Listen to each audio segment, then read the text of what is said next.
Now, if we make the assumption that even though they're coming from space, they're actually coming in via the solar system, in the plane of the solar system, then we get some more rather interesting things developing in the picture. Okay. There's a possibility that temporary bases, anyway, if not permanent, are set up from time to time in the solar system to facilitate this sort of rapid examination of the Earth. And it could well be that, and there are indications, that planets and comets sometimes are indicators of the direction they'll be moving from or going back to. Okay. It's like markers in the sky, as if they're sort of using these planets in the solar system as navigational markers. So you actually have noticed that activity along these paths increases when planets are in certain alignments. And that's my impression, that there's you can sort of almost tell which of the paths might be used if you find there is a planetary alignment of some sort with that particular path, where that path intersects the plane of the solar system. Okay, and from this research, if I then give you a point on the Earth, you can produce a timing graph. Can you explain the timing graph, Roy, and what that represents? A timing graph represents a time scale up here on this side from you're looking. Which is a 24-hour... A 24-hour time scale, but it's doubled actually for the computation process. And the days of the year here. And those days, the graph is split up into 3-day intervals actually across there. That's the typical timing graph. Now what the program does, the programs I've now produced, is they look to see if any of the timing associated with any of those orientations on a particular latitude corresponds to the predicted one. So this means that the point on the graph is when the orbital path passes overhead. Is that what I'm saying? Is that correct? So that it's the path of that orbit is directly overhead of that point. Particular path, I think. Yeah. So it's not necessarily. It doesn't necessarily mean that one of these hypothetical motherships is actually passing over. It just says that its orbit, a probability. Its path is passing over head. That's what the graph is saying. Yes, and that if they are in the mood to investigate, if they're currently on that path, then you may get a sighting. Might get a sighting in the atmosphere. One of their probes. And on the graph, generally for any one day, if I select my particular day from your graph and look along that, I might get. There may be, if there are 6 lines on that particular chart, that means that there's 6 different times during that day that the path or the potential path crosses over my point on the Earth. Might cross over. It's available to, if they use the route passes over, but not necessarily a craft. That's so the time to look out of your window is at those, you set your alarm clock for those times. Well, yes, and I know if, as I said earlier, there are actually usually more than 6 on a graph. And the orientation of the paths relative to the planets and so on in the solar system will indicate which of those, to some extent, for which of those lines are going to be more applicable on that occasion. Right. Because they're going to be more inclined to use those. Okay. And there are quite a lot of people who you've actually given these timing graphs to who go out and then watch the sky at their particular location on the Earth. And tell me what kind of results you've had from that. Anyway. Well, amazing, really. I mean, the number of hits this system has produced from people who are watching, and also checking out some very famous cases against the appropriate graph for that area. It just amazed me how good this system is. And I still can't explain it. I can't explain why this 65.45 minutes, is significant. All I can say is it's producing results. It's a provisional theory. It's a provisional in the sense that I can't explain.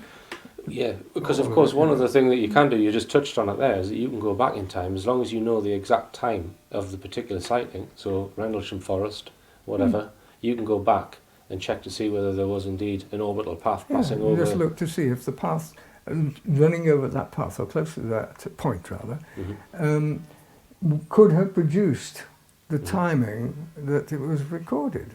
And the Rendlesham Forest events are remarkable. The correlation with these predictions just have to be seen to be believed. And these craft are believed to be responsible for crop circles and possibly human abduction as well. And you have managed to, where you have been able to find out the precise time that a crop circles appeared or even an abductions took place, you've then actually used that data as well to then try and find out whether it coincides with an orbital path. And can you elaborate? And that is another remarkable, well, both of them are remarkable findings, because I mean, this is all experimental. I don't expect things to line up. I just look to see if they do. And I found that of the close encounters, the CE4s that I was asked to just explain what a CE4 is. These are the ones where people lose, see a craft at close quarters, lose a period of time in their lives, and may suddenly find themselves without the craft, but with a lost hour or something like that. Alan Godfrey, for example, would be one example of that. Who's that? Alan Godfrey. PC Alan Godfrey, that was an example of that. Yes, indeed. And I looked into some of these in Britain initially to see if they did tie up. And the remarkable thing, and I've proved it, I got some of these things in my book, which hasn't been published yet, but it's also, some of these are shown in the video series, parts 1, 2 and 3 of We Are Definitely Not Alone. The correlation was absolutely spot on.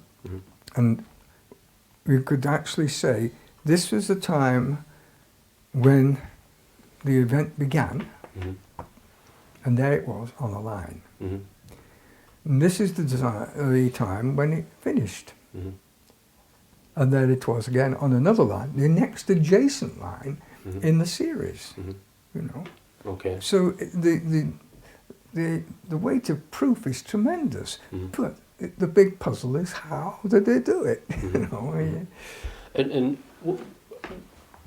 I looked at the maps that you did in 1967 and 73 of Britain. Now, just correct me if I'm wrong here. I would have thought that from your model, every point on the Earth would have just as many orbital paths going over it as any other point, unless they're on the North Pole, because I know that some of the paths don't cover the poles. No, exactly, that's right. So why is it then that on that map, all of the cases seem to be up the west side of Britain, up towards the edge of Wales and Manchester, up that, there seems to be a clusters there. Is that because they're just interested in those particular parts of Britain? Because there are just as many on the east side. There's just as many. There's just as many paths, right? In Kent and places like that, in the London area, and Essex and so on. Yes, I picked up the similar kind of things from there. So what you're saying is that it doesn't. These paths, they don't say, well, there's going to be a cluster there or a cluster. They just tell you when it's likely to happen. They're not saying that it means that there'll be a whole load in Birmingham, but there's no paths going over London. It doesn't work like that. If they wanted to go to London, then there's a route that they can choose. If they want to go to Newcastle, there's a route they can choose. Right. And they just, for some other reason, which your model doesn't explain, why they're going to certain points on the Earth. Perhaps they're, I don't know, re-abducting certain people. I think it's to do with the initial study, where I was looking to see the sites they favoured, remember, in Britain. Yeah. So because they're looking for the similar kind of things elsewhere in the world, not just in Britain. Okay. And when it comes to the abduction situation, I think it's seen it clear. These tended to happen actually around the late 70s and early 80s in Britain anyway. I haven't heard of many since. And that was a pattern in the world as well, I think.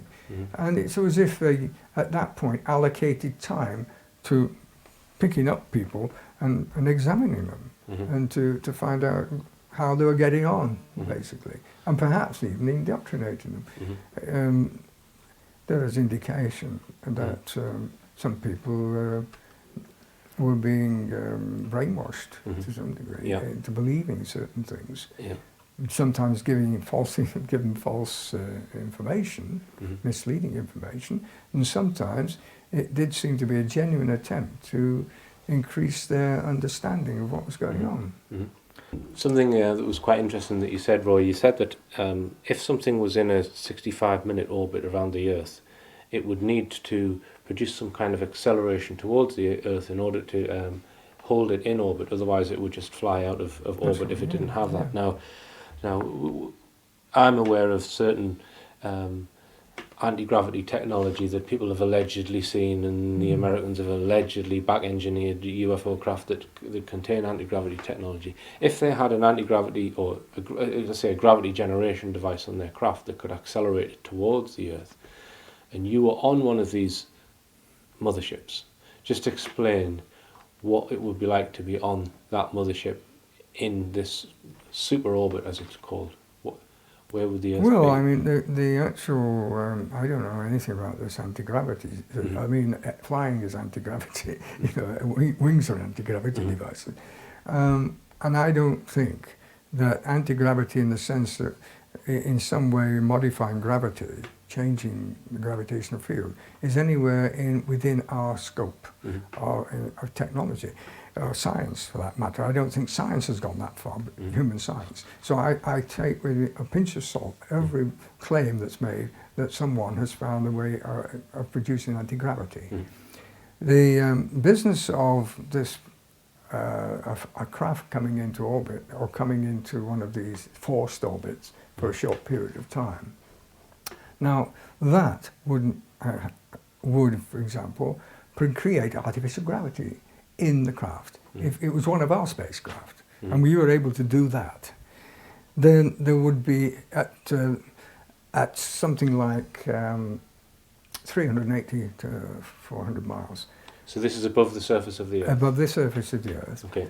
If it came in at that sort of speed, say 25,000 miles an hour, they would have to be held in that orbit by or on that force path, pushing by towards a force the pushing toward the centre of the Earth, and that force or the gravity, that acceleration toward the centre of the Earth, would be of the order of 1g, which is the acceleration of the Earth's surface. So anyone inside that craft would be pushed into the ceiling of that craft, if you like, the upper surface of the craft. Or if they flipped the craft upside down, they would be standing on the floor, but the Earth would be just directly above them. That's right, yes, that's right. And so it would be a wonderful way of producing artificial gravity, actually. So if you were on this craft orbiting the Earth in that manner, if you had a window on the ceiling directly above you, as we look at the stars, you'd be watching the Earth down there, and you'd be in orbit around the Earth. Yes, that's right. It's just one of those possibilities, And that might be why they've chosen to do it, I don't know. Because it might give them a sort of experience of Earth gravity before they get down here.